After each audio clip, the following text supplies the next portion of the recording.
So, Tony, a very basic question. Do you think we still need museums? Because nowadays we can easily put everything online, make them digitalized and preserved in I don't know, a server or a certain cloud, and we will have all the information we need. And in the future, we would live in the metaverse where we can wear a goggle and be able to, just zap ourselves into the experience, right?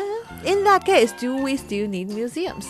Well, I think that we're still a bit far off from this kind of experience. That's true. But until we get to that point, I don't think that the online experience can really do it. Because as we talked about before, we both kind of have this attraction to museums and just seeing some of the artifacts in the flesh and just being in the environment.